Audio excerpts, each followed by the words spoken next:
Let's get started. Go to Search and type File Explorer. Open it. On the left side, click This PC. Open your Windows drive, usually local disk C, with the Windows logo. Right-click inside the drive. Select New. Click Folder. Name the folder Temps and press Enter.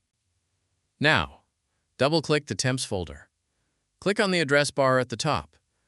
Right-click the address bar and select Copy. It should look like C:/temps. Keep this copied.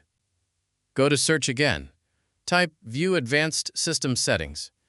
Open it. Make sure you are on the Advanced tab. Click on Environment Variables. Now, under User Variables, find Temp. Double-click it. In Variable Value, paste the file path you copied earlier. Click OK.